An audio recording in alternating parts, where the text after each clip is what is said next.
mahilig sa tsokolate?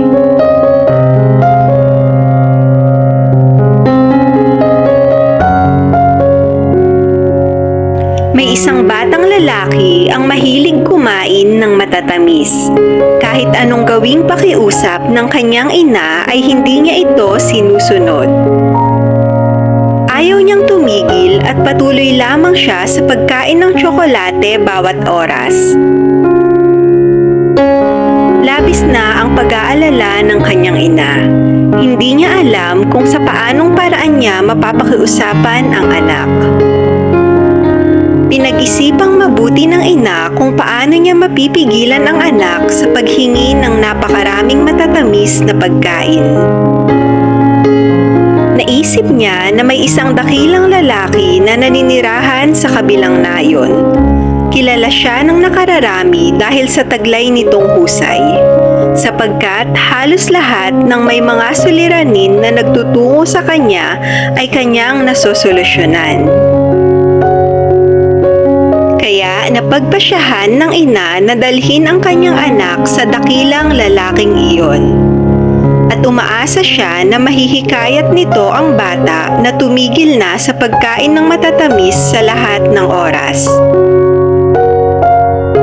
Kinaumagahan ay nagtungo ang mag-ina sa kabilang nayon upang humingi ng tulong sa dakilang lalaki. At nakiusap ang ina. Ginoo, maaari niyo po bang hikayatin ng aking anak na huminto na siya sa palagiang pagkain ng matatamis? Sumagot ang dakilang lalaki. Hindi ko pa kaya sa ngayon. Bumalik na lamang kayo pagkaraan ng isang buwan. Walang nagawa ang mag-ina kundi ang umalis na lamang at maghintay ng isang buwan. Makalipas ang isang buwan ay muli silang bumalik sa tahanan ng dakilang lalaki. At sa wakas ay magagawa na niyang tulungan ang bata na hikayatin itong tumigil sa pagkain ng matatamis.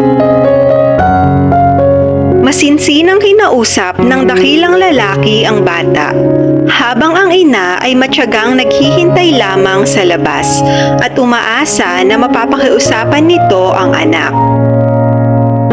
Mahusay na pinangaralan ng dakilang lalaki ang bata at makalipas ang ilang sandali ay sinabi ng dakilang lalaki sa ina ng bata na, "Napayuhan ko na ang inyong anak, kaya simula ngayon ay ititigil na niya ang madalas na pagkain ng mga matatamis."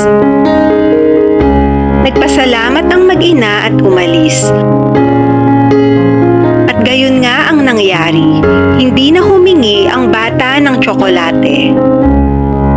Nagtataka ang kanyang ina sa kung paanong paraan nito nahikayat ang bata na tumigil sa pagkain ng matamis.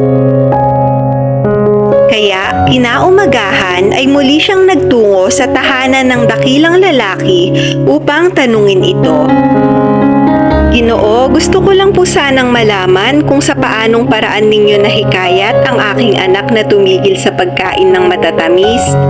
Gayong halos lahat na ng pakiusap ay nagawa ko sa kanya, ngunit hindi siya sumusunod sa akin. Saka, bakit din po kinailangan pa naming maghintay ng isang buwan at bumalik dito bago nyo siya hikayatin? Samantalang magagawa nyo naman po palang pakiusapan siya ng ilang sandali lamang. Sumagot ang dakilang lalaki. Sapagkat noong nakaraang buwan ako rin ay mahilig kumain ng matatamis.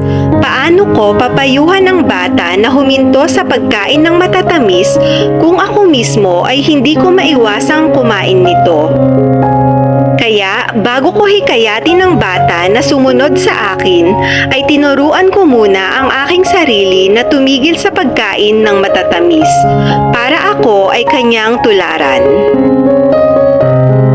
Napaisip ang ina ng bata at doon ay napagtanto niya sa sarili na kaya pala hindi siya sinusunod ng kanyang anak ay dahil siya mismo ay madalas nakikita ng bata na kumakain ng matatamis bawat oras.